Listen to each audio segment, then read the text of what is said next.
Isn't this how an untouched woman is made? Her hymen, her virginal membrane intact. Her cherry unpicked. Wow, what an innocent piece of skin. People say this is the sign of a virgin. But then, along comes a man, armed with his knife. The white innocence, the virginal membrane is destroyed, gone forever, a bloody loss. Wake up, because this is total nonsense.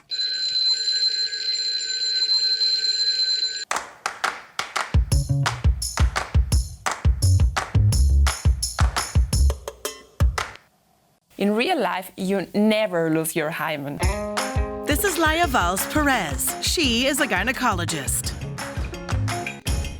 It doesn't even have to be broken, because it's not a closed membrane that covers the vagina. Think about it.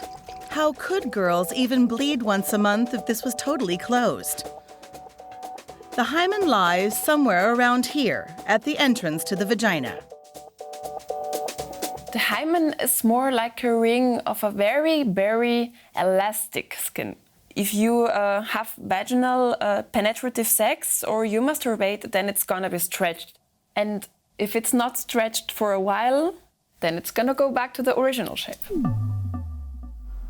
It might look like a band of tissue across the center, ring-shaped, like a sieve, or like a crescent, to name just a few possibilities. There are few girls, though, that do have a hymen that's closed. It's not so typical, or it doesn't happen so often. A closed hymen can make problems when girls menstruate, because then the blood can't go out from the vagina. But that's not a big problem. You just should be seeing a doctor who's gonna open it a little bit, and then's everything gonna be fine. What's important here? It's perfectly natural and normal that your hymen has holes. And your hymen is always there. You don't lose it. It just stretches, but it stays where it is. So it's total nonsense when people talk about breaking the hymen or popping the cherry. That's totally absurd. Forget about that. That's just a big lie. No one can tell from your hymen if you're a virgin or not. That's just not possible, because it can also be stretched with other things, like, for example, with sport. But still, there are these very expensive surgical options to reconstruct the hymen. They say they'd glue or sew your membrane back together. These surgeries are nonsense. There's not something like the one shape of the hymen. So if nothing has to be broken, why should we glue something? Some girls also put capsules of artificial blood into their vagina to simulate bleeding.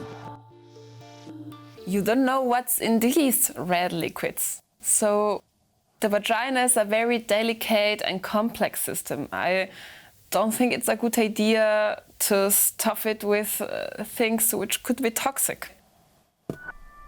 So why do some girls and women report bleeding after their first time having vaginal sex? According to studies, it's still about 50%. In fact, the hymen doesn't have many blood vessels. It's rather lacerations in the vaginal wall that bleed. The hymen can bleed if you don't pay attention. If you're too quick or too rough or just don't use enough lubrication. But actually, it doesn't have to. The problem is that if everybody's telling you that it's gonna bleed and hurt, you're not even gonna try to be cautious. So just relax, be cautious, be patient, and enjoy it. And don't let guys think they need to play the knight with a sword, because there is nothing to cut or break.